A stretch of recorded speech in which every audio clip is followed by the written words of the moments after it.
Hello dear students, बच्चों bonding के आज के लेक्चर में एक बहुत ही इंटरेस्टिंग टॉपिक हम लोग पढ़ने वाले हैं। एक बहुत ही अलग टाइप का बॉन्ड पढ़ने वाले हैं। उस बॉन्ड का नाम भी बहुत इंटरेस्टिंग है। उस बॉन्ड का नाम है बनाना बॉन्ड। क्या नाम है बच्चों, बताइए? Banana bond. Put the heading banana bond. ठीक है बच्चों, put the heading banana bond. तो पहले बनाना बॉन्ड का हम लोग इंट्रोडक्शन देखेंगे। थोड़ा लंबा इंट्रोडक्शन है, बहुत आराम से आज का लेक्चर फॉलो करेंगे। Introduction of banana bond. तो देखिएगा बच्चों, first point, it is a type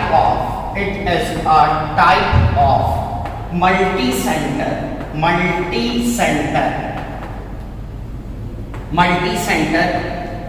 electron multi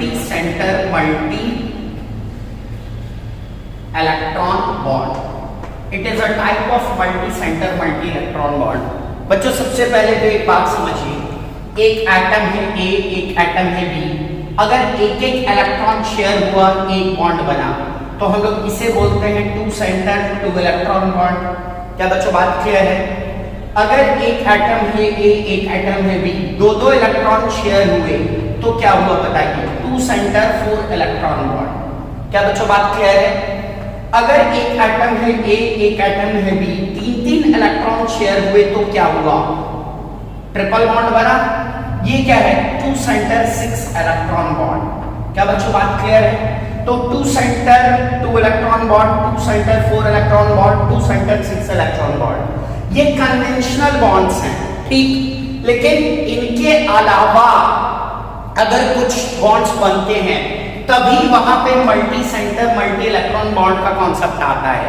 क्या बच्चों बात क्लियर है? तो एक बात तो तय है कि बनाना बॉन्ड में इस टाइप का कॉन्सेप्ट नहीं है। क्या बच्चों बात क्लियर है? कन्वेंशनल शेयरिंग आ जाए, टू सेंटर वाला कॉन्सेप्ट आ जाए, टू सेंटर, टू न्यूक्लियस है, टू सेंटर है, तो फिर मल्टी सेंटर वाला कॉन्सेप्ट नहीं आता। क्या बच्चों बात क्लियर है? बात खोपड़ी में घुस रही है? तो अगर टू सेंटर टू न्यूक्लियस वाला कॉन्सेप्ट है, पक्की बात है, तो हम लोग multi centre multi electron bond वाला कॉन्सेप्ट यूज नहीं करते हैं। इतना सिंपल फंडा तो यहाँ पे यूज नहीं होएगा, कहानी कुछ और ही है। तो it is a type of multi centre multi electron bond. Actual scene क्या है आपको समझ में आ जाएगी थोड़ी देर बाद। तो मैं अब इसे मिटा रहा हूं। तो पहली बात मैंने बताई, it is a type of multi centre multi electron bond. ठीक है, ओके। नेक्स्ट थोड़े और डिटेल में बताऊं तो इट इज थ्री सेंटर। अभी हम लोग जो देखे थे वो सब टू सेंटर था। टू सेंटर क्योंकि ए और बी दो न्यूक्लियस थे, दो एटम के दो न्यूक्लियस, तो हम लोग दो सेंटर बोल रहे थे। लेकिन it is three center two electron bond. बहुत important, banana bond, it is three center two electron bond. बहुत ही important point, banana bond, it is three center two electron bond. क्या बच्चों बात क्लियर है? Next, it is electron deficient bond. Electron deficient bond, electron deficient bond. क्यों बच्चों? Three centre क्यों? क्योंकि तीन एटम है, तीन एटम है तो तीन एटम के न्यूक्लियस है। क्लियर? मान लीजिए थोड़ी देर के लिए ए, बी और सी, लेकिन इलेक्ट्रॉन दो ही हैं। अरे दो इलेक्ट्रॉन है तो दो एटम आपस में ही बॉन्ड बना लेंगे, तीसरा तो मुंह ही देखता रह जाएगा। क्या बच्चों बात क्लियर है? फिर हम लोग देखेंगे कि इनके बीच में समहाउ कैसे बॉन्ड फॉर्मेशन होता है। लेकिन एक बात तो तय है कि अगर तीन एटम है, तीन न्यूक्लियस है, तीन सेंटर है और दो ही इलेक्ट्रॉन है, तो इलेक्ट्रॉन की डिफिशियंसी तो है। एक बात तो तय है, इसलिए it is electron deficient bond. क्या बात क्लियर है बच्चों? इलेक्ट्रॉन की डिफिशियंसी है तो लेविस एसिडिक नेचर आना तो तय है। तो क्या होगा बताइए? Lewis acidic nature. तो जहां पे भी बनाना बॉन्डिंग होएगी, मॉलिक्यूल में लेविस एसिडिक नेचर होएगा। हाँ ना बोलो बच्चों? क्या बच्चों बात क्लियर है? Next point, it is a type of bridge bond. It is a type of bridge bond. It is a type of bridge bond. इस पॉइंट को हम लोग थोड़े और अच्छे से क्लियर करते हैं। देखिएगा, all banana bonds, all banana bonds, all banana bonds are bridge bonds, all banana bonds are bridge bonds. ठीक है बच्चों, but all bridge bonds, all bridge bonds are not banana bonds।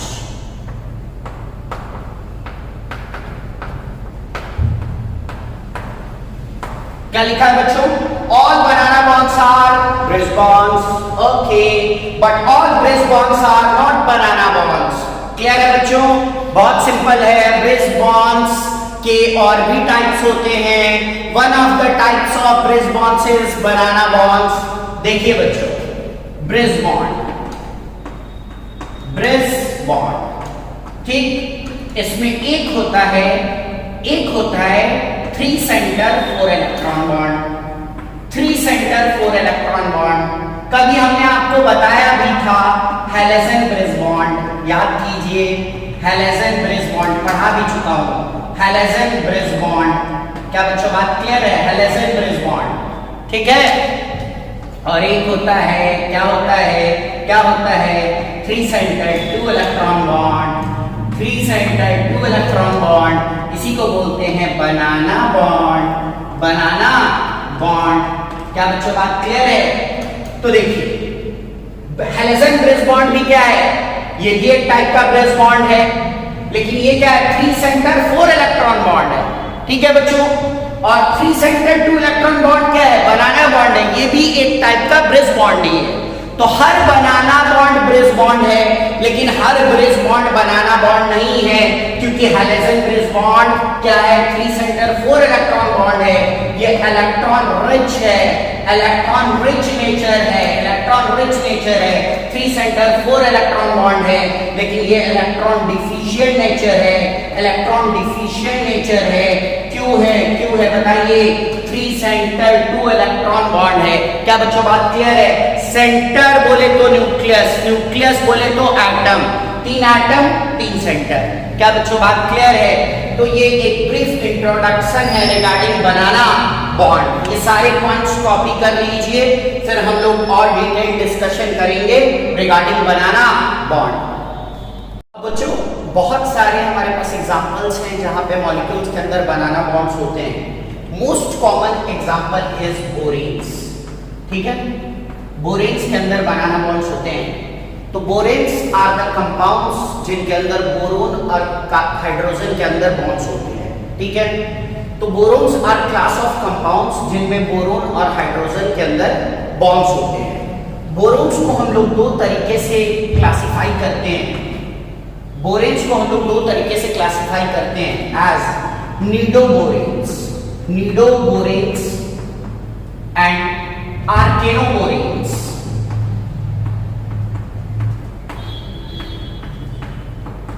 निडोबोरेन्स का जनरल फॉर्मूला होता है BnHn+4, BnHn+4, where N is 2, 5, 6, 8, 9, ठीक है बच्चों। And आर्केनोबोरेन्स का जनरल फॉर्मूला होता है BnHn+6, BnHn+6, where N can be 4, 5, 6, 8, 9, ठीक है बच्चों। फिर से बताऊं, boranes are the class of compounds जहां पे बोरोन और हाइड्रोजन के बीच में बॉन्ड्स होते हैं। जैसे एल्केन्स होते हैं ना, जहां पे कार्बन हाइड्रोजन में बॉन्ड्स होते हैं, सिग्मा बॉन्ड्स होते हैं। सीलेन्स होते हैं जहां सिलिकॉन और हाइड्रोजन के बीच में सिग्मा बॉन्ड्स होते हैं। वैसे ही बोरेन्स में बोरोन और हाइड्रोजन के बीच में सिग्मा बॉन्ड्स होते हैं। तो बोरेन्स में निडोबोरेन्स जिनका general formula BnHn+4 and arachnoboranes BnHn+6। Nidoboranes के केस में N can be 2, 5, 6, 8, 9. In case of आर्केनोबोरेन्स N can be 4, 5, 6, 8, 9. क्या बच्चों बात क्लियर है? पक्की बात है? ओके। तो बोरेन्स मोस्ट कॉमन एग्जांपल है जहां पे अपने को बनाना बॉन्ड्स देखने को मिलते हैं। क्लियर है? अब जरा यहाँ पे देखिए, नीडो बोरेन्स के केस में अगर n की वैल्यू 2 डाल दे तो क्या मिलेगा अपने को मिलेगा B2H6।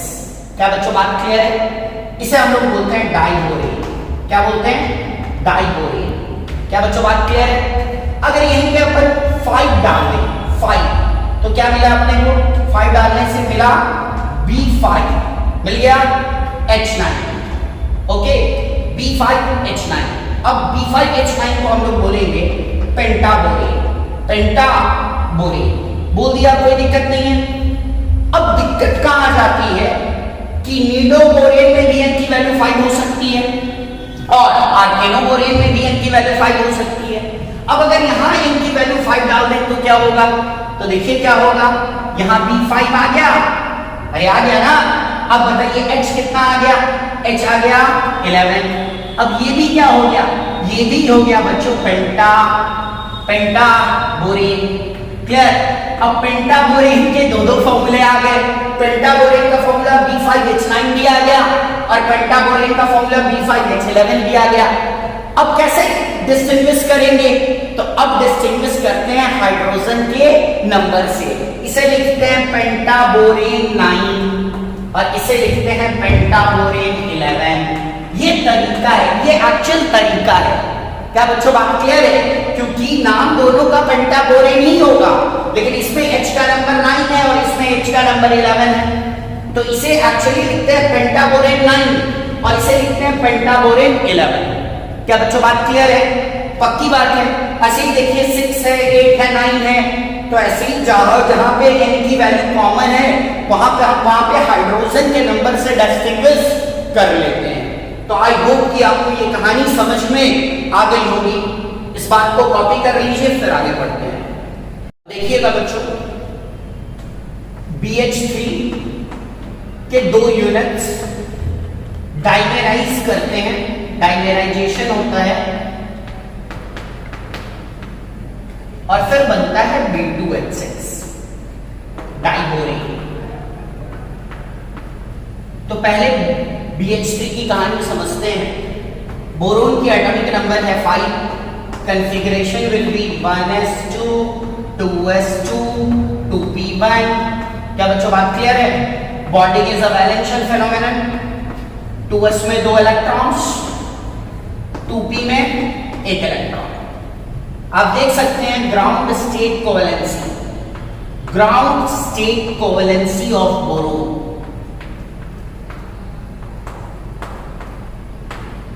इज 1। क्या बच्चों बात क्लियर है? एनर्जी की एक्सेस, s में 2 इलेक्ट्रॉन्स, कौन से इसमें? 2s में, ये तो 1s है, इनर सेल इलेक्ट्रॉन है।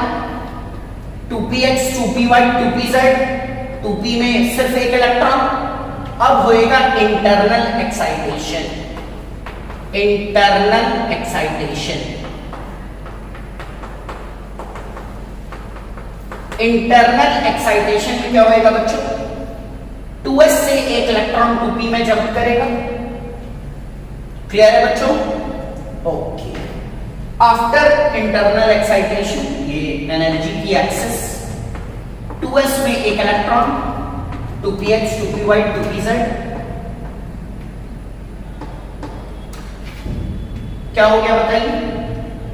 2s में 1 इलेक्ट्रॉन, 2px में 1 इलेक्ट्रॉन, 2py में 1 इलेक्ट्रॉन और ये हो गया vacant, let's say 2pz orbital.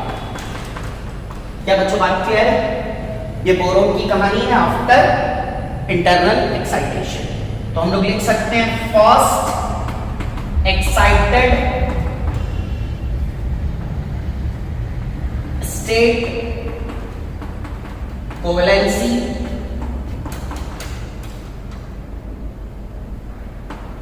Of boron is 3। अब यहीं पे क्या हो जाएगा बताइए? अब हो जाएगा इंटरमिक्सिंग। इंटरमिक्सिंग बोले तो हाइब्रिडाइजेशन। हाइब्रिडाइजेशन में let's say this is 2px, this is 2py and this is 2pz। क्या बच्चों बात क्लियर है? ओके। तो देखिए 2s 2px 2py ये जाएंगे इंटरमिक्सिंग में, 3 हाइब्रिड ऑर्बिटल्स निकल के आएंगे, 3 sp2 हाइब्रिड ऑर्बिटल्स। क्या बच्चों बात क्लियर है? तो अब जरा बताइए मुझे, इसमें भी एक इलेक्ट्रॉन, एक इलेक्ट्रॉन, एक इलेक्ट्रॉन। क्लियर? तो what is the hybridization of boron? What is the hybridization of boron in case of BH3? What is the hybridization of boron in case of BH3? It is sp2। क्या बच्चों बात clear है? It is sp2, sorry sp2, and boron has one vacant p orbital, vacant pure p orbital। क्या बच्चों बात clear है? पक्की बात है। अब बताइए, बोरोन के तो 3 इलेक्ट्रॉन्स, 3 किधर से शेयर करके? हाइड्रोजन से। तो आफ्टर बॉन्ड फॉर्मेशन कितना हो गया? 6 electron system. After bond formation तो क्या हुआ? Electron deficient species, electron deficient species. तो क्या हुआ? Lewis acid. वैकेंट ऑर्बिटल भी खाली है। अगर मैं पूछूं geometry with respect to boron तो क्या होगा? Trigonal planet. क्या बच्चों बात क्लियर है? पक्की बात है? कंफर्म? आप देख सकते हैं एक वैकेंट प्योर पी ऑर्बिटल है इन केस ऑफ बोरोन। ये सारी बातें हम लोग कर रहे थे किसके टर्म्स में? इन केस ऑफ BH3। और डाइमेराइजेशन हुआ, BH3 के 2 यूनिट्स डाइमेराइज किए और B2H6 बना। BH3 में किसी तरीके का कोई बनाना बॉन्डिंग नहीं है, बनाना बॉन्ड B2H6 में है, डाइबोरेन में है। क्लियर है? अब मैं आपको दिखाने जा रहा हूं स्ट्रक्चर ऑफ B2H6। देखिए, BH H, clear? BH H, clear? पक्की बात? अब देखिए, HNH, ठीक, कुछ ऐसा स्ट्रक्चर है। This is the dimerized form of BH3। ऐसा पार्शियल बॉन्ड्स है, ये पार्शियल बॉन्ड्स है। This is the dimerized form of BH3। इस तरीके से BH3 के 2 यूनिट्स डाइमेराइज होते हैं, B2H6 बनता है। और यहाँ पे जो हाइब्रिडाइजेशन है बोरोन की, इट इज sp3 हाइब्रिडाइज्ड। अभी हम लोग क्लियर करेंगे अगले पार्ट में। Hybridization of boron in case of B2H6 is sp3 hybridized, sp3 hybridized. Clear है? यहां तक कॉपी कीजिए, फिर अपन आगे बढ़ेंगे और आगे की चीजें देखेंगे। देखिएगा बच्चों, हमने बताया था 2 molecules of BH3 gets dimerized, dimerization takes place और बनता है आपका B2H6। ठीक है बच्चों? अब देखिए, बोरोन है, क्लियर है? ठीक, बोरोन के केस में हमने आपको बताया था कि बोरोन के केस में एनर्जी एक्सिस में क्या था बताइए? फर्स्ट एक्साइटेड स्टेट में 2s में एक इलेक्ट्रॉन, पक्की बात? अच्छा, 2p में x में एक इलेक्ट्रॉन, 2py में एक इलेक्ट्रॉन, और क्या था बताइए? Vacant 2pz orbital. ये चीज हमने BH3 में ही देखी थी। क्या बच्चों बात क्लियर है? अब आपको एक चीज बताऊं कि B2H6 में जब डाइमेराइजेशन होने के बाद, B2H6 में डाइमेराइजेशन जब हो रहा होता है, तो B2H6 के केस में जब हाइब्रिडाइजेशन होती है तो ये जो वेकेंट 2pz ऑर्बिटल है ये भी हाइब्रिडाइजेशन में चला जाता है। ये अभी तक आपने नहीं देखा था। अभी तक आप क्या देखते थे? हाफ फिल्ड ऑर्बिटल हाइब्रिडाइजेशन में जाता था। अभी तक आप क्या देखते थे कि हाफ फिल्ड ऑर्बिटल ही हाइब्रिडाइजेशन में जाता था। लेकिन मैं लिख दे रहा हूं यहां पे, इन case of B2H6, in case of B2H6, vacant pure p orbital of boron also takes part in intermixing, that is hybridization phenomenon. पढ़े दे रहा हूं बच्चों एक बार मैं। इन केस ऑफ B2H6, ये BH3 नहीं है, B2H6 है, मतलब BH3 से जब B2H6 बन रहा है। इन case of B2H6 vacant purity और वाइटल ऑफ बोरोन, क्लियर है? कौन सा? 2pz मान लिया है हमने, ठीक है। Also takes part in intermixing, that is hybridization phenomenon. क्या बच्चों बात क्लियर है? इसीलिए हमने बोला था कि बोरोन की हाइब्रिडाइजेशन क्या है? sp3 है। अब आप खुद से देखिए, यहां पे जब इंटरमिक्सिंग होएगी, ये बहुत रेयर चीज है। अभी तक आपने देखा था कि हाफिड और वाइटल्स जो होते थे, जिनमें अनपेयर्ड इलेक्ट्रॉन होते थे, वही इंटरमिक्सिंग में जाते थे। लेकिन यहाँ पे ये जो क्या है, वेकेंट प्योर पी और वाइटल है ना, जो वेकेंट है वो भी इंटरमिक्सिंग में जाएगा। तो अब क्या होगा? इंटरमिक्सिंग दैट इज हाइब्रिडाइजेशन के बाद 4sp3 हाइब्रिड ऑर्बिटल आएंगे, 4sp3 हाइब्रिड ऑर्बिटल आएंगे, अरे आएंगे ना, 4sp3 हाइब्रिड ऑर्बिटल आएंगे ना। अच्छा, वो तो आएंगे, इसमें एक इलेक्ट्रॉन, इसमें एक इलेक्ट्रॉन, इसमें एक इलेक्ट्रॉन। लेकिन ये कैसा होगा? एक कैसा होगा?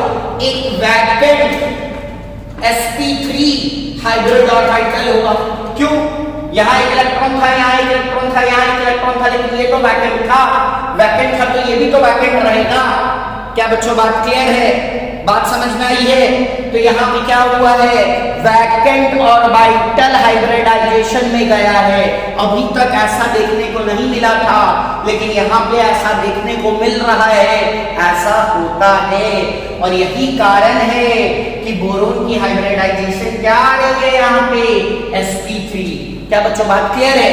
तो अब देखिए, B2H6 में बोरोन sp3 हो चुका है, चलिए sp3 हो चुका है, तो टेट्राहेड्रल हो गया, 4 हाइब्रिड एटम ऑर्बिटल आ गए with respect to boron.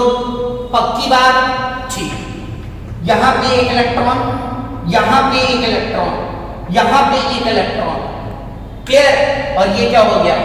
Vacant sp3 hybrid orbital, एक बोरोन के, ठीक। लेकिन वो B2H6 है, दो बोरोन है ना। एक और बोरोन, वो भी sp3 टेट्राहेड्रल, क्लियर? एक इलेक्ट्रॉन, ठीक, एक इलेक्ट्रॉन, ठीक, एक इलेक्ट्रॉन। यहां क्या करूं बताइए? वेकेंट sp3 हाइब्रिड ऑर्बिटल, ठीक, कंफर्म, ओके। इधर आया H, एक इलेक्ट्रॉन लेके ओवरलैप कर लिया, फिर से आया H, एक इलेक्ट्रॉन लेके ओवरलैप कर लिया, इधर भी आया H, एक इलेक्ट्रॉन लेके ओवरलैप कर लिया, यहां भी आया H, एक इलेक्ट्रॉन लेके ओवरलैप कर लिया। क्या बच्चों बात क्लियर है? BH बॉन्ड बना, BH बॉन्ड बना, BH बॉन्ड बना, BH बॉन्ड बना। अब देखिए, यहां भी है H, इसको मिटा रहा हूं मैं,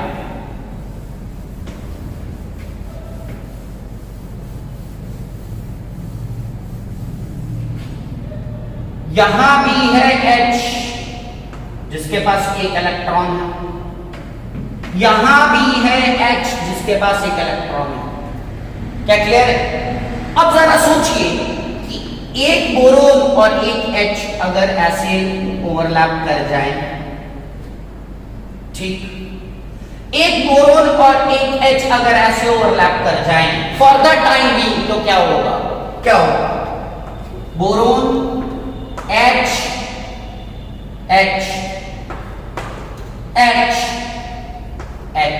BH3, अरे बना, बोलो, हाँ बोलो, सो गए क्या?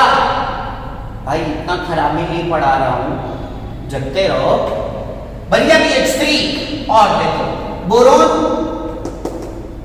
H, है ना, बोलो, H, BH3, अरे ये तो सिर्फ दो सेपरेट मॉलिक्यूल्स ऑफ BH3 हो गए। डाइमेराइजेशन किधर हुआ? इनमें बॉन्ड कहां कहां बना? हाँ ना बोलो, यही तो क्या करना है, इनमें आपस में बॉन्ड बनाना है। बनाना है ना, बनाना है ना, कुछ तो जुगाड़ करना होगा। अब समझेंगे क्या जुगाड़ होता है। ठीक, एक चीज और समझिएगा, एक चीज और समझिएगा, यहीं पे समझिएगा, एक चीज और समझिएगा, यहीं पे समझिएगा। टेट्राहेड्रल जो होता है उसमें 2 व्हील्स होते हैं, परपेंडिकुलर होते हैं। ठीक, तो एक चीज तो समझ गए होंगे कि सारे जो एच है वो एक प्लेन में नहीं आएंगे, इतना तो समझ गए होंगे। तो देखिए यहां B H H, B H H, H N H, dot dot dot dot dot dot dot dot, इसको बोलते हैं equatorial equatorial equatorial equatorial, axial axial. ठीक, सारे इक्वेटोरियल वाले एक प्लेन में होते हैं। ठीक, और ये जो एक्सियल देख रहे हैं ये आउट ऑफ प्लेन होते हैं। ऐसा क्यों? बताया था ना, sp3 है, 2 व्हील्स होंगे, कॉल्ड क्या होंगे बताइए? परपेंडिकुलर प्लेन में होंगे। ये भी sp3 है, 2 व्हील्स होंगे तो क्या होंगे? परपेंडिकुलर प्लेन में होंगे। तो ये वाले h एक प्लेन में है, लेकिन ये वाले h जो है ना ये परपेंडिकुलर प्लेन में है। तो ये जो इक्वेटोरियल इक्वेटोरियल इक्वेटोरियल इक्वेटोरियल ये सेम प्लेन में है, लेकिन ये वाले h जो है ये सेम प्लेन में नहीं है। ये यही समझा दिया है। क्या बच्चों यहां तक बात क्लियर है? पक्की बात? हाँ भाई। अब देखिए, क्या यहां एक इलेक्ट्रॉन, इस H के पास भी एक इलेक्ट्रॉन, ये लोग बॉन्ड बना लेते, ये बॉन्ड बना लेते, लेकिन ये खाली रह जाता। अच्छा, यहां एक इलेक्ट्रॉन, यहां एक इलेक्ट्रॉन, ये बॉन्ड बना लेते, लेकिन ये खाली रह जाता।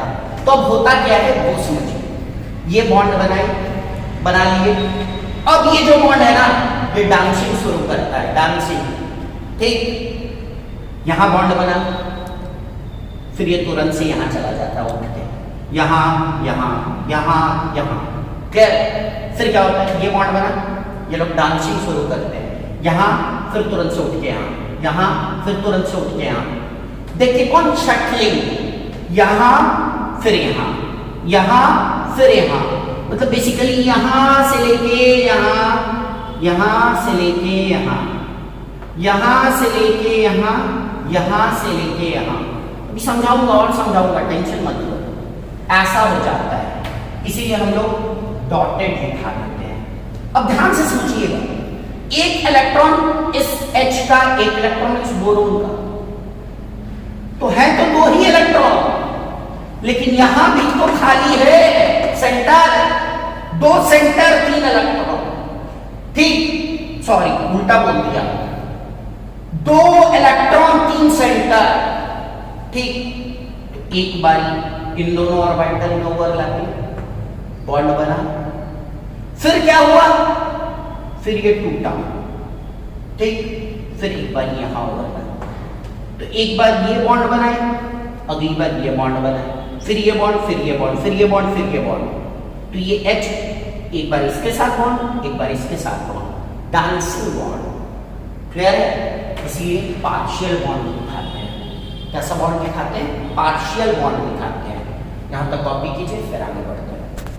ठीक है बच्चों, बोरोन H H H, ये BH3 है, ऐसा ये BH3 है, boron H H NH।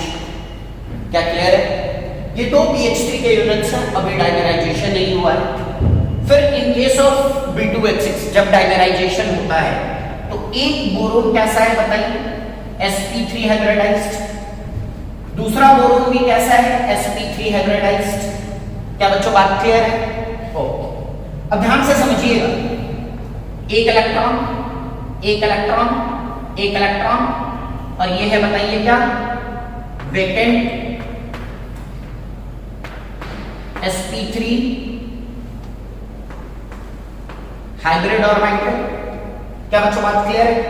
Okay, यहां भी बताइए, एक इलेक्ट्रॉन, एक इलेक्ट्रॉन, पक्की बात, एक इलेक्ट्रॉन, और ये क्या है बताइए? Vacant sp3 hybrid orbital. Clear है बच्चों? ओके, यहां क्या हुआ बताइए, H आया ओवरलैप कर लिया, H आया ओवरलैप कर लिया, इक्वेटोरियल वाले। यहां क्या हुआ, H आया ओवरलैप कर लिया, H आया ओवरलैप कर लिया, पक्की बात। यहां भी H है एक इलेक्ट्रॉन के साथ, यहां भी H है एक इलेक्ट्रॉन के साथ, ठीक, क्लियर? अच्छा, अब बताइए अगर बस ये हो जाए और अगर बस ये हो जाए तब तो फिर कुछ ऐसा ही हो जाएगा, एक BH3 अलग एक BH3 अलग। लेकिन हमें क्या करना है, इन दोनों BH3 को जोड़ना है, डाइमेराइज कराना है, दो BH3 को मिला के B2H6 करना है। लेकिन यहां क्या है, वैकेंट ऑर्बिटल है, इसके पास इलेक्ट्रॉन नहीं है कि वो हाइड्रोजन के साथ शेयरिंग कर ले, और हाइड्रोजन भी दो शेयरिंग नहीं कर सकता क्योंकि उसके पास भी एक ही इलेक्ट्रॉन है। लोन पेयर वगैरह भी नहीं है कि हाइड्रोजन कोऑर्डिनेट कर दे, और बोरोन के पास भी लोन पेयर नहीं है। ये हाइड्रोजन है, क्लोरीन नहीं है, लोन पेयर नहीं पड़ा है, बैक बॉन्डिंग नहीं हो सकती, और बोरोन के पास भी लोन पेयर नहीं है, वैकेंट ऑर्बिटल है। ये सब चीज समझिए। क्या बच्चों बात क्लियर है? दो भिखारी मिलकर महल नहीं बना सकते। तो अब ये लोग क्या करते हैं वो समझिए। इस बॉन्ड को क्या करते हैं, परमानेंट से डिलोकलाइज्ड बनाते हैं।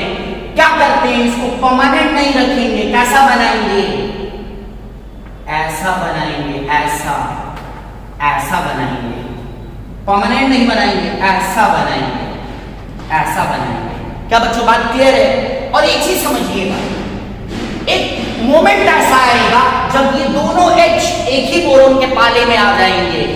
क्लियर? कुछ ऐसा बन जाएगा BH4 माइनस, और उधर क्या होगा, दो ही H रहेंगे, BH2 प्लस। क्या बच्चों बात क्लियर है? फिर एक मोमेंट इस बोरोन के पास भी आएगा जब दोनों H उसके पाले में चले जाएंगे, उधर क्या बन जाएगा, BH4 माइनस, तो इधर दो ही H रह जाएंगे, BH2 प्लस बन जाएगा। एक मोमेंट ऐसा आएगा, मतलब क्या हो रहा है, this bond keeps on shuttling, यहां फिर यहां फिर यहां फिर यहां, ये मूव कर रहा है, डांस कर रहा है, ऐसा समझिए। ये भी बॉन्ड क्या हो रहा है, दिस कीप्स ऑन शटलिंग, यहां फिर यहां, मतलब मूवमेंट चल रहा है। क्या बच्चों बात क्लियर है? अब देखिए B minus is isoelectronic with carbon, clear, और बन गए 4 बॉन्ड, तो क्या हुआ, ऑक्टेट पूरा हो गया। तो ऐसा होने से क्या हुआ बताइए, momentary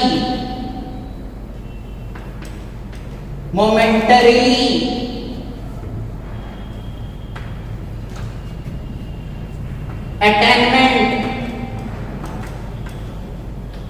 of octet, momentary attainment of octet. हमने क्या देखा था, BH3 इलेक्ट्रॉन डिफिशिएंट है, लेकिन अभी क्या हुआ, momentarily temporarily attainment of octet. तो क्या थोड़ा सा सिस्टम ऑक्टेट की तरफ बढ़ा, अपनी एम की तरफ बढ़ा। क्या बच्चों बात क्लियर है? फिर से समझिएगा, ये H इधर, ये भी H अगर इधर आ जाए एक मोमेंट के लिए, तो क्या कुछ ऐसा ही बनेगा ना।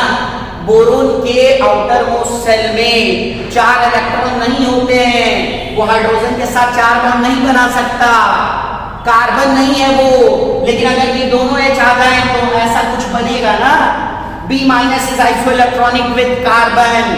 तो अगर ऐसा कुछ बन गया तो क्या हुआ, B minus isoelectronic with carbon, 4 bond, carbon 4 bond बनाता है तो ऑक्टेट पूरा होता है ना, तो B माइनस भी 4 बॉन्ड बनाएगा तो ऑक्टेट पूरा हो गया ना।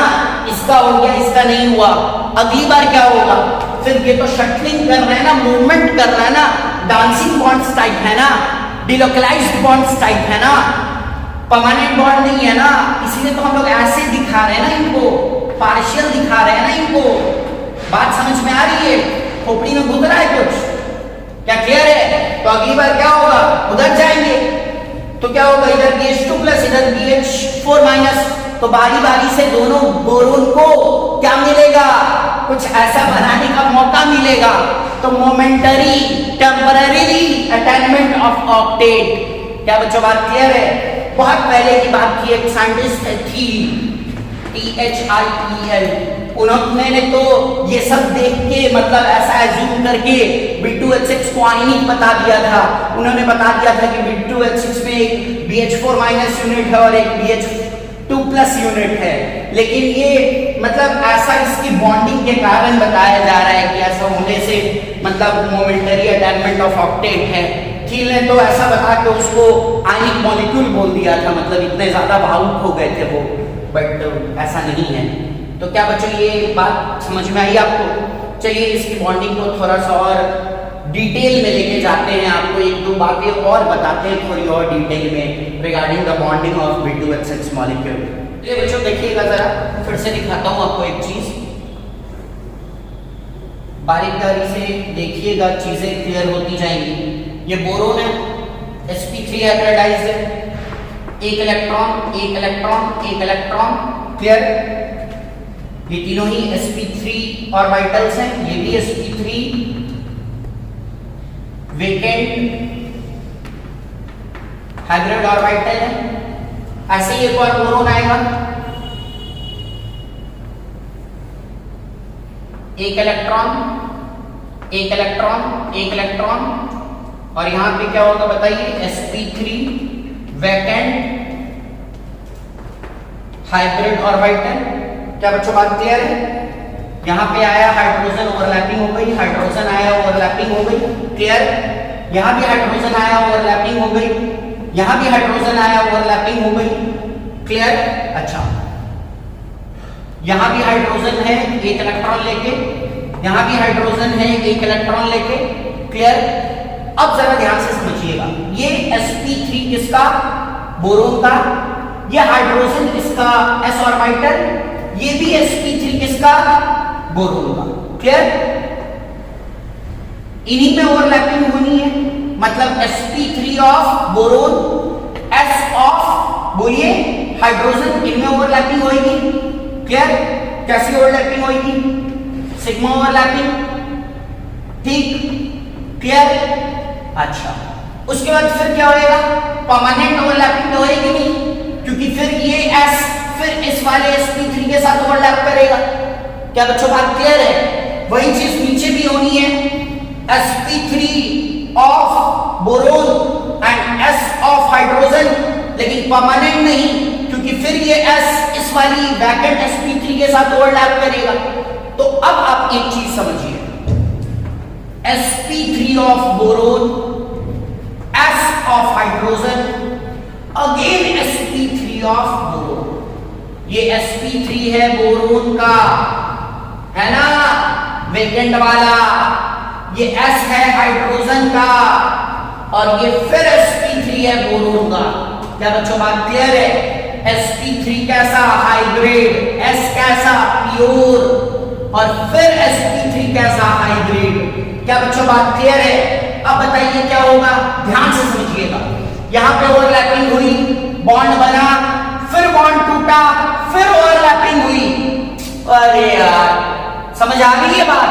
बॉन्ड बना, फिर बॉन्ड टूटा, फिर ओवरलैपिंग हुई, बॉन्ड बना, बॉन्ड टूटा, ओवरलैपिंग हुई, बॉन्ड बना, बॉन्ड टूटा। ये तमाशा चलता रहेगा, लेकिन बच्चों आपको पता है ना, बॉन्ड बनता है, एनर्जी रिलीज होती है, बॉन्ड टूटता है, एनर्जी देनी पड़ती है। तो बार बार एनर्जी का लेन देन चलता रहता है, जिससे सिस्टम की स्टेबिलिटी पे फर्क पड़ता है।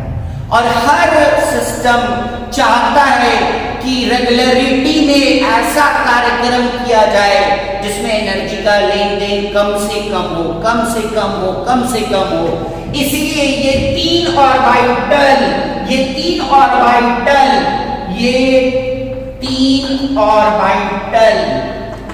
मिलके फिर से इंटरमिक्सिंग करते हैं।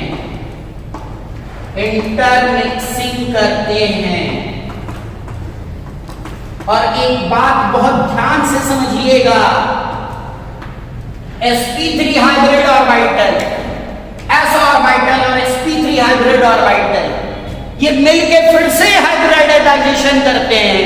अभी तक आपने जो हाइब्रिडाइजेशन पढ़ी थी ना, वो प्योर ऑर्बिटल्स की पढ़ी थी। और यहाँ हाइब्रिड ऑर्बिटल है, फिर से हाइब्रिडाइजेशन कर रहा है। ये सब चीज जेई कोर्स में नहीं है, लेकिन बच्चों फील्ड डेवलप करने के लिए, आपको चीजें अच्छे लेवल पे समझाने के लिए थोड़ा सा तो लेवल बढ़ा के बताना पड़ेगा ना। चलो सीखो यार, क्या जाता है, जेई लेवल वगैरह क्या है, कॉन्सेप्ट बिल्ड करो। तो मैं बता रहा था कि आप जो हाइब्रिडाइजेशन पढ़ के आए हो, क्या पढ़े हो, एक एस और एक पी मिले एसपी बना, एक एस 2 पी मिले sp2 बना, एक एस 3 पी मिले sp3 बना। तो जो हाइब्रिडाइजेशन आप पढ़ के आए हो ना, उसमें प्योर ऑर्बिटल्स मिलते थे तो हाइब्रिड ऑर्बिटल्स बनते थे। लेकिन यहाँ पे hybrid orbital, pure orbital, hybrid orbital मतलब ऑलरेडी जिस ऑर्बिटल की हाइब्रिडाइजेशन हो चुकी है वो वापस से इंटरमिक्स करता है। क्यों? बॉन्ड बना, टूटा, फिर बना, टूटा, फिर बना।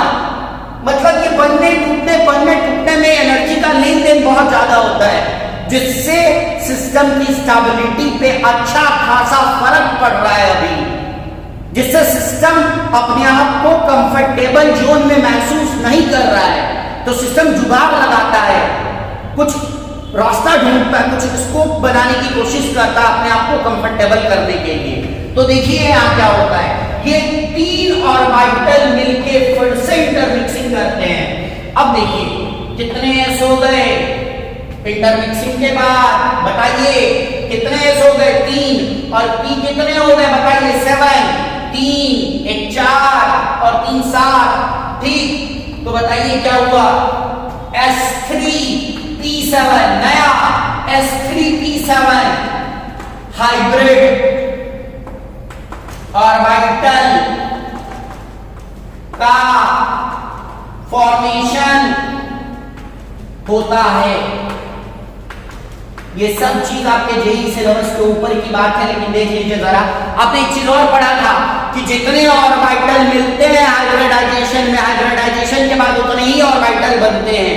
लेकिन यहाँ ऐसा नहीं है, 3 मिल रहे हैं लेकिन बन एक ही रहा है, और जो बन रहा है यहाँ पे उसका नाम है S3P7, और इसी को यहाँ पे नाम दिया जाता है, इसी हाइब्रिड ऑर्बिटल को नाम दिया जाता है बनाना हाइब्रिड ऑर्बिटल। इसका शेप देखिए जरा,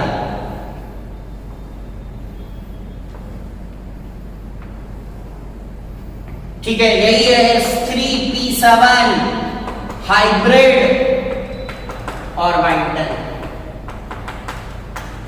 ठीक है। अलग अलग मॉलिक्यूल के केस में इस बनाना हाइब्रिड ऑर्बिटल की हाइब्रिडाइजेशन भी अलग अलग आती है, लेकिन वो आपके सिलेबस में नहीं है। चूंकि हमने डाइबोरेन को डिटेल में डिस्कस किया है, तो डाइबोरेन के केस में जो ये हाइब्रिड ऑर्बिटल बनाना हाइब्रिड ऑर्बिटल बना है, हमने उसकी हाइब्रिडाइजेशन भी आपसे डिस्कस कर ली है। The hybridization of banana hybrid orbital in case of diborane is S3P7। Clear है? यही है आपका बनाना हाइब्रिड ऑर्बिटल।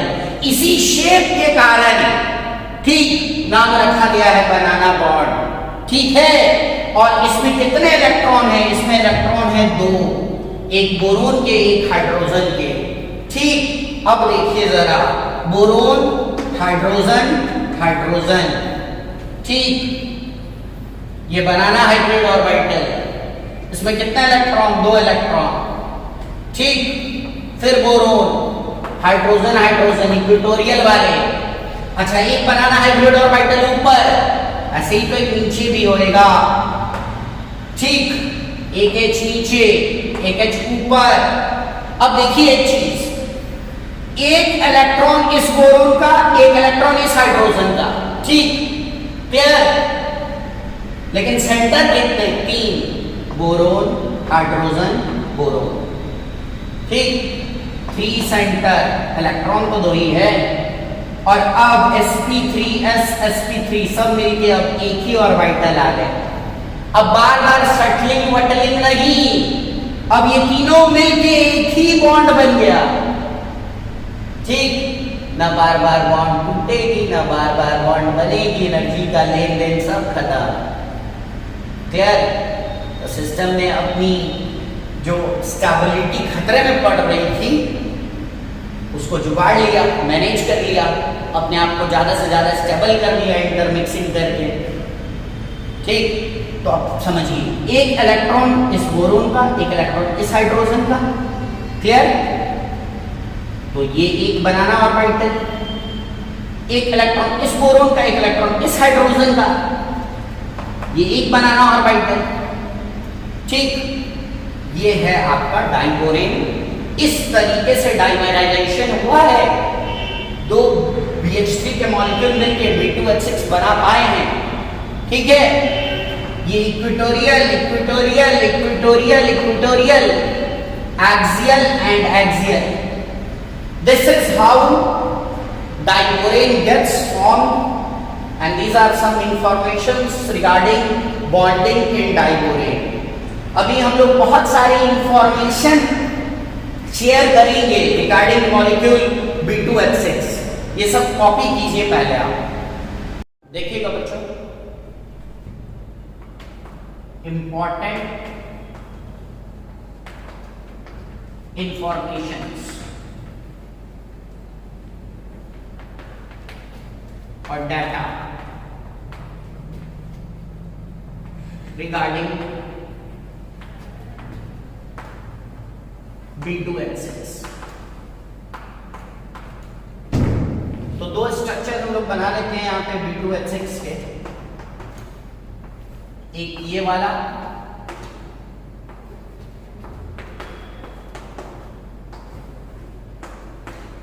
एक H ऊपर एक H नीचे, एक ये स्ट्रक्चर है हमारे पास, और एक ये वाला स्ट्रक्चर भी हम लोग बना लेते हैं जो हम लोग पहले बना रहे थे B2H6 के लिए।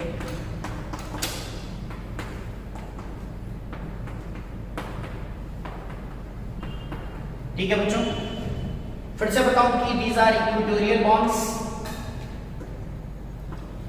these are axial bonds।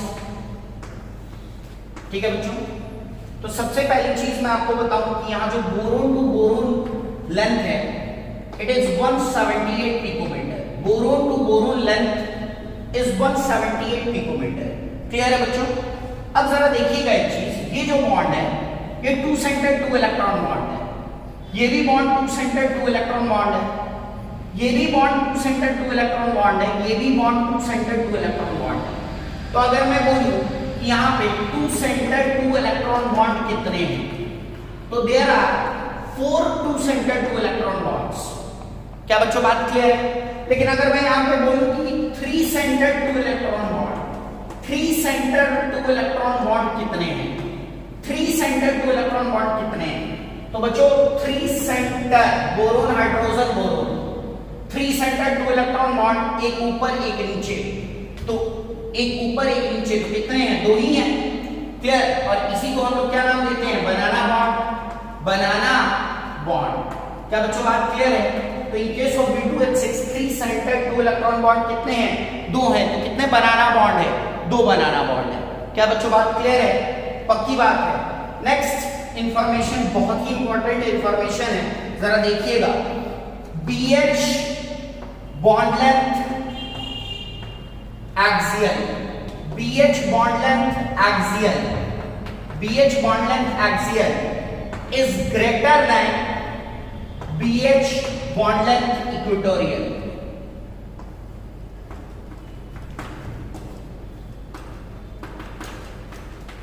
BH bond length axial is greater than BH bond length equatorial। बच्चों ये जो BH bond length है axial, क्लियर है? ये है 133 पिकोमीटर, 133 पिकोमीटर। और जो BH bond length equatorial है, it is about 119 पिकोमीटर। तो बच्चों ऐसा क्यों है? ऐसा समझना बहुत इजी है।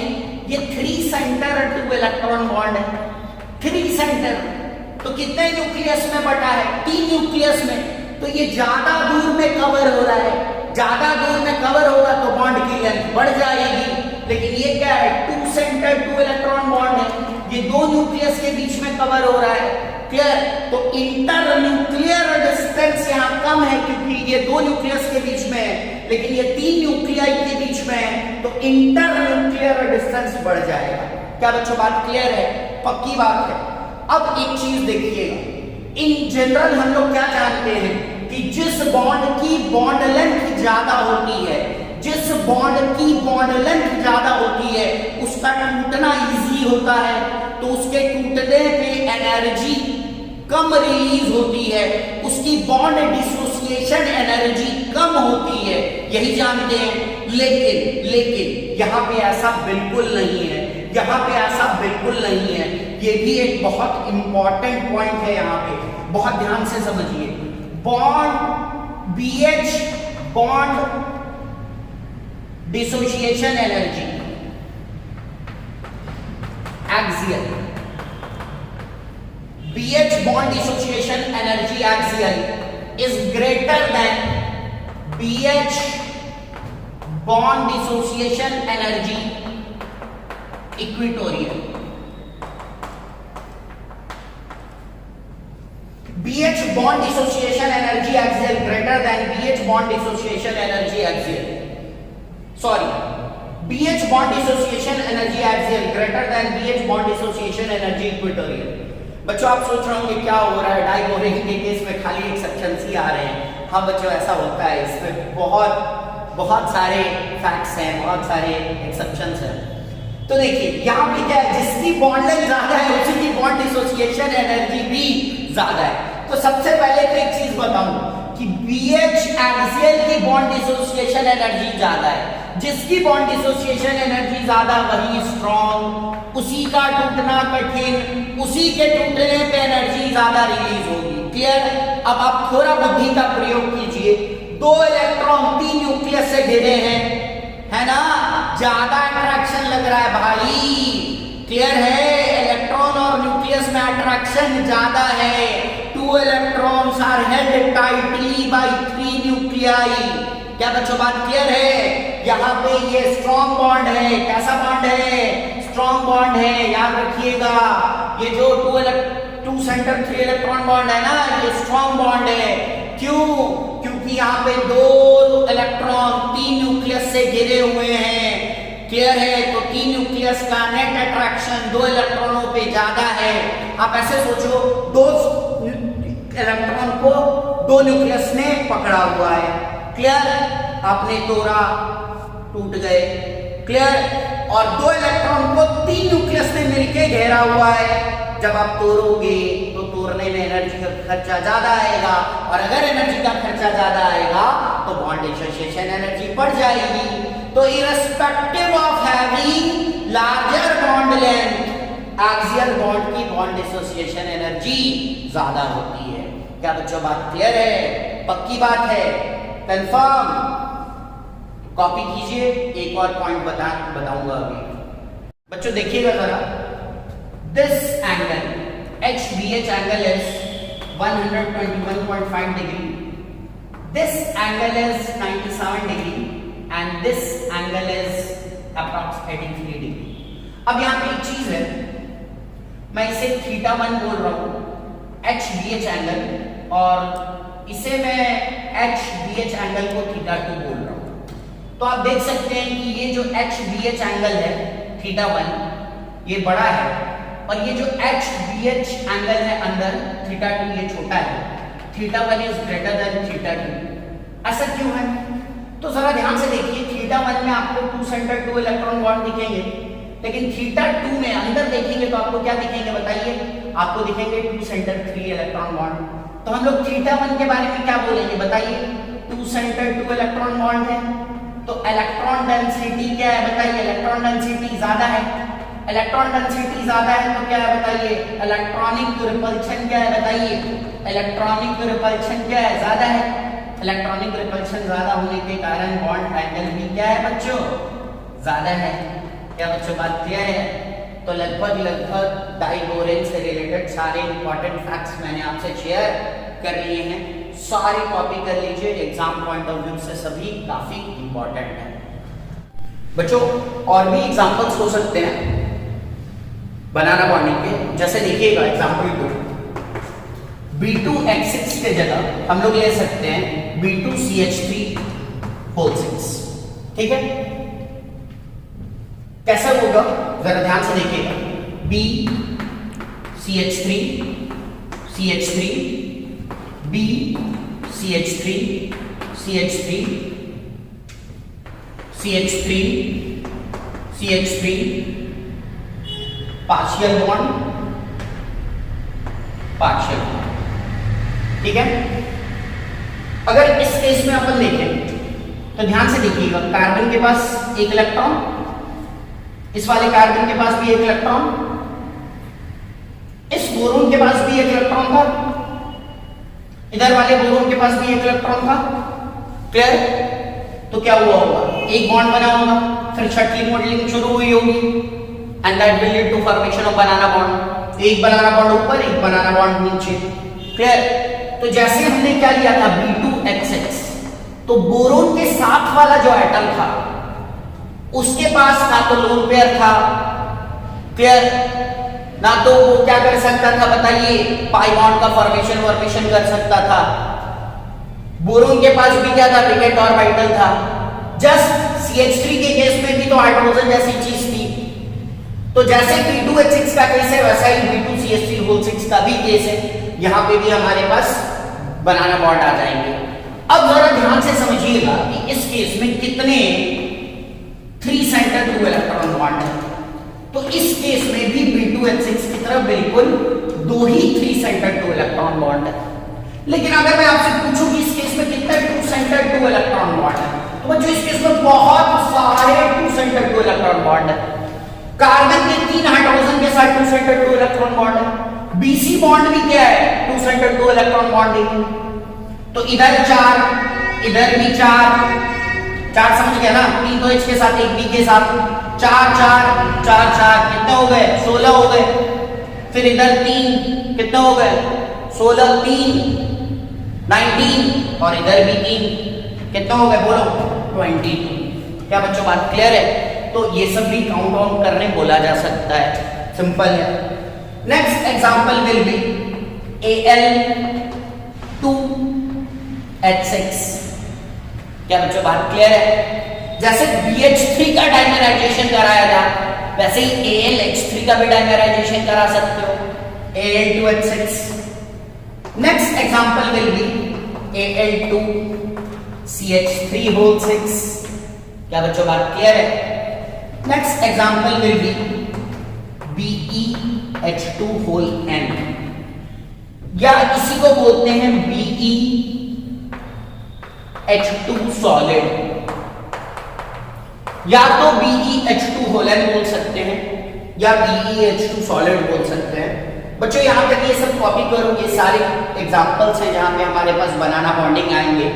थोड़ा सा एग्जांपल 5 को मैं इलस्ट्रेट करना चाहता हूं आपके लिए। देखिएगा बच्चों, BeH2, ठीक है। तो सबसे पहले beryllium, atomic number 4, configuration is 1s2 2s2, bonding is a valence phenomenon 2s2, ठीक है बच्चों। Ground state valency is 0।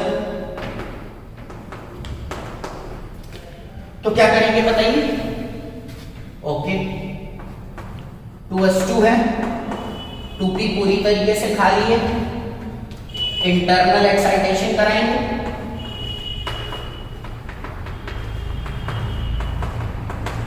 Internal excitation के बाद 2s उछक के 2p में आएगा, 2s में एक इलेक्ट्रॉन, 2p में एक इलेक्ट्रॉन। क्लियर? फर्स्ट एक्साइटेड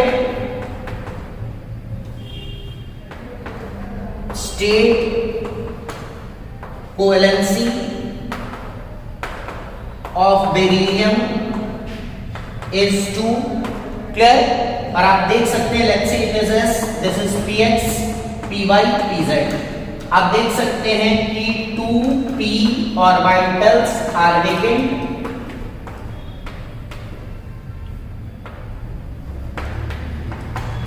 यहां तक में कोई प्रॉब्लम नहीं है बच्चों, पक्की बात।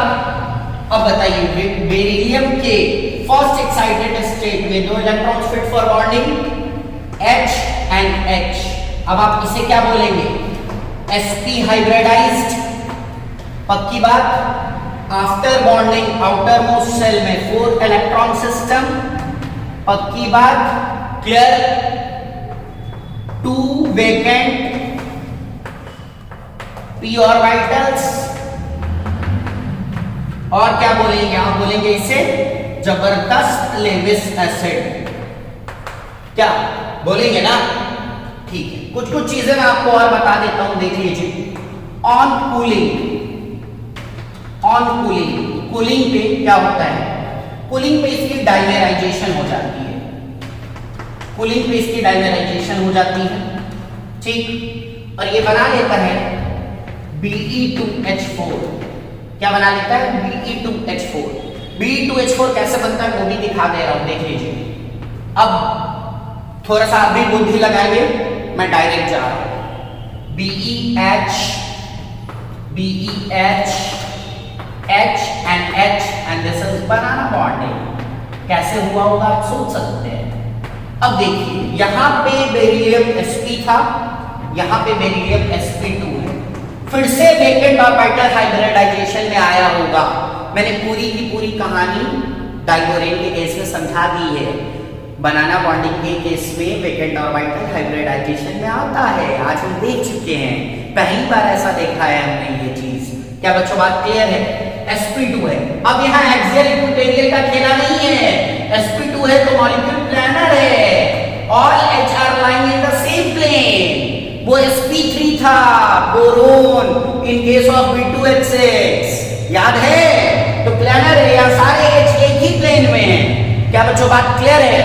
थोड़ा और बताता हूं, अगर इसको हम लोग रूम टेम्परेचर तक ले जाएं, रूम टेम्परेचर तक ले जाएं, ठीक, तो ये बना लेता है BeH2 होल N, मतलब रूम टेम्परेचर तक ले जाने पे हो जाता है पॉलीमेराइजेशन, ठीक, पॉलीमेराइजेशन। अच्छा, BeH2 होल N को ही दिग्गज लोग लिखते हैं BeH2 सॉलिड, और मेरे इंटेलिजेंट स्टूडेंट लोग हो जाते हैं कंफ्यूज, BeH2 सॉलिड देख के हो जाते हैं confuse. BeH2 solid is BeH2 whole N, polymerized form, ठीक है बच्चों, क्लियर?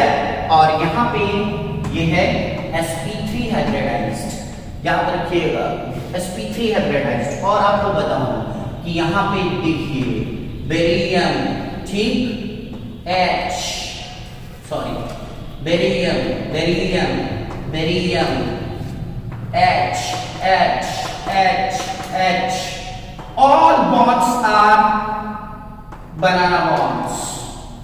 सही सुना आपने, all bonds are banana bonds, सही सुना आपने, all bonds are banana bonds in case of BeH2 whole N, all bonds are banana bonds। आप थोड़ा सा बुद्धि लगाना ना, आपको खुद समझ में आ जाएगा। हाइड्रोजन मल्टीपल बॉन्ड का फॉर्मेशन कैसे करेगा, और करेगा तो बनाना बॉन्ड से ही करेगा। इसके BeH2 सॉलिड या BeH2 होल N के केस में सारे बॉन्ड बनाना बॉन्ड होते हैं। It is all bonds are 3 centred 2 electron bonds.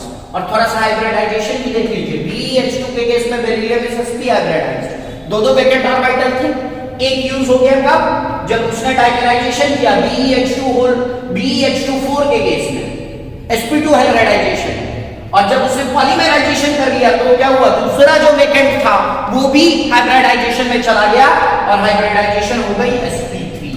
Clear? चलिए ये सारी चीजें कॉपी कीजिए। अब बच्चों एक दो बातें बहुत ध्यान से समझिएगा। BH3 it means BF3, BCl3, BBr3, Bi3, ये लोग भी इलेक्ट्रॉन डिफिशिएंट स्पीशीज थे, और ये लोग अपना ऑक्टेट पूरा करने के लिए क्या करते थे, ये लोग करते थे बैक बॉन्डिंग। क्या करते थे? Back bonding. ठीक है बच्चों, पक्की बात है? ओके। अब हमारे पास स्पीशीज लाइक BeCl2, AlCl3 ऐसे स्पीशीज, ये लोग भी कैसे स्पीशीज हैं? Electron deficient species, electron deficient species. ये लोग भी क्या थे? Electron deficient species. ये लोग ऑक्टेट कंप्लीट करने के लिए क्या करते थे? हैलोजन ब्रिज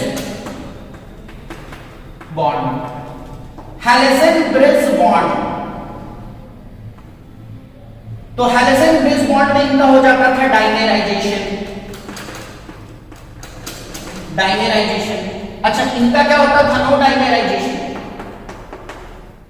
ये लोग का डाइमेराइजेशन नहीं होता था, अंदर ही अंदर बैक बॉन्ड का फॉर्मेशन हो जाता था, इनका डाइमेराइजेशन नहीं होता था, लेकिन इनका डाइमेराइजेशन हो जाता था। अब देखिए, बोरोन के हैलाइड्स क्या बना लेते थे? Back bond. लेकिन जब बोरोन का हाइड्राइड आया तो बैक बॉन्ड बनेगा? बोरोन के हाइड्राइड में बैक बॉन्ड बनेगा? बैक बॉन्ड नहीं बनेगा। डोनर कौन और एक्सेप्टर कौन? डोनर कौन और एक्सेप्टर कौन? बोरोन के पास वैलेंट ऑर्बिटल तो है, लेकिन क्या पड़ोसी के पास लोन पेयर है? तो यहां बनेगा बनाना बॉन्ड। जरा समझिए बनाना बॉन्ड कब बनता है और समझिए कि बैक बॉन्ड कब बनता है। क्या बच्चों बात क्लियर? और समझिए कि हैलोजन ब्रिज बॉन्ड कब बनता है। हैलोजन ब्रिज बॉन्ड बनाने के लिए भी क्या चाहिए? डोनर चाहिए। बैक बॉन्ड बनाने के लिए भी कब चाहिए? क्या चाहिए? लोन पेयर चाहिए। क्या बच्चों बात क्लियर है? लेकिन समझिए कि आपका बनाना बॉन्ड कब बनता है। अगर आपका डोनर सीएल रहे तो बनाना बॉन्ड नहीं बनेगा, क्योंकि वो तो लोन पेयर कोऑर्डिनेट कर देगा, या आपको क्या बनवा देगा? बैक बॉन्ड बनवा देगा। नहीं बना तो क्या बना देगा? हैलोजन ब्रिज बन सकता होगा तो बनवा देगा। लेकिन जब आपका donor he electron deficient sort of हो, डोनर ही इलेक्ट्रॉन देने के काबिल ना हो, तो क्या बनता है? तब बनता है बनाना बॉन्ड। क्या बच्चों बात क्लियर है? तो ये इलेक्ट्रॉन डिफिशिएंट था, ऑक्टेट पूरा करने के लिए क्या किया? Back bond. ये लोग भी इलेक्ट्रॉन डिफिशिएंट थे ना? हाँ थे। क्या किया ऑक्टेट पूरा करने के लिए? Halogen bridge bond. क्या बच्चों बात क्लियर है? पक्की बात है। और ये लोग भी इलेक्ट्रॉन डिफिशिएंट थे, इलेक्ट्रॉन की डेफिशिएंसी को ओवरकम करने के लिए क्या किए? बनाना बॉन्ड। क्या बच्चों बात क्लियर है? तो इलेक्ट्रॉन की डेफिशिएंसी को ओवरकम करने के लिए क्या क्या होता है? बैक बॉन्डिंग, बैक बॉन्डिंग, और क्या क्या होता है? Bridge bonding. ब्रिज बॉन्डिंग में भी क्या क्या? ब्रिज बॉन्डिंग में भी क्या क्या बताइए? ब्रिज बॉन्डिंग में भी क्या क्या हो सकता है? या तो हो सकता है क्या? Halogen bridge bond, halogen bridge bond, halogen bridge bond में बोलिए, हैलोजन ब्रिज बॉन्ड में डोनर एटम कौन होता है? हैलोजन होता है।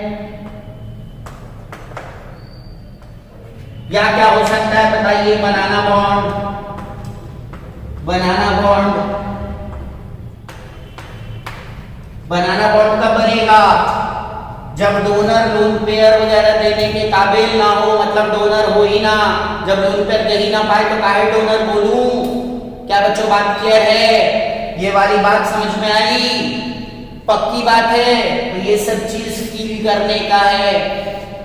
अब मैंने आपको बता रखा है कि इस केस में क्या बनता है। इस केस में बनता है बैक बॉन्डिंग। मैंने बता रखा है कि इस केस में क्या होता है? Halogen bridge bond. इसलिए ये लोग डाइमेराइज कर लेते हैं, लेकिन ये लोग आपस में ही बैक बॉन्डिंग कर लेते हैं, इसलिए इस केस में डाइमेराइजेशन नहीं होता। और इस केस में क्या होता है? इस केस में बैक बॉन्डिंग नहीं होता, बनाना बॉन्डिंग होता है। और बनाना बॉन्डिंग होता है तो डाइमेराइजेशन हो जाता है। क्या बच्चों बात क्लियर है?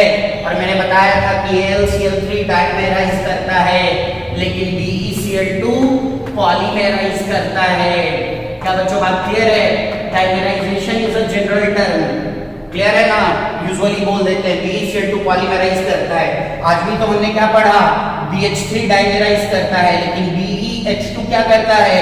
पॉलीमेराइज करता है। तो डाइमेराइजेशन इज अ जनरल टर्म, ठीक है? लिख दूं तो गलत नहीं है, बार बार पॉलीमेराइजेशन लिखने की जरूरत नहीं है। बच्चों यहीं पे जरा देखिएगा एक चीज और, AlCl3 तो क्या इलेक्ट्रॉन डिफिशिएंट है, क्लियर है? डाइमेराइजेशन हो जाती है। लेकिन AlF3 does not dimerize, ठीक? does not dimerize because it is ionic, because it is ionic compound। ये एक आयनिक कंपाउंड है और ये डाइमराइजेशन वगैरह ये सब कोवेलेंट कंपाउंड के लक्षण है। अगर ये आयनिक कंपाउंड है तो ये तो आयनाइज कर जाएगा। Al+3 का भी ऑक्टेट पूरा है और 3F- F- का भी ऑक्टेट पूरा है। क्या बच्चों बात क्लियर है? Al+3 इज आइसोइलेक्ट्रॉनिक विद बोलो neon. F- is also isoelectronic with neon. तो काहे का tension? Al(F3) is ionic but AlCl3 solid is covalent. Clear है? AlCl3 सॉलिड इज कोवेलेंट, इसलिए AlCl3 सॉलिड डाइमराइज कर जाता है Al2Cl6 में, लेकिन AlF3 is ionic and the reason is percentage ionic character. AlF3 में फ्लोरीन है ना, तो फ्लोरीन बहुत ज्यादा इलेक्ट्रोनेगेटिव स्पीशीज है, तो percentage ionic character in AlF3 is highly more, so AlF3 is ionic but AlCl3 solid is covalent, इसलिए AlCl3 dimerise कर जाता है, वो कोवेलेंट है, लेकिन AlF3 आयनिक है, वो डाइमराइज नहीं करता। तो बच्चों आज का डिस्कशन यहीं पे एंड करते हैं। आई होप कि थोड़ी बहुत बातें आपको समझ में आई हो और बनाना बॉन्डिंग से रिलेटेड जो भी बातें हैं एक बार आप अच्छे से फॉलो अप कर लीजिएगा, ठीक है? और ठीक है, तो बाकी बातें नेक्स्ट टाइम में करेंगे। तब तक ले बाय एंड स्टे सेफ।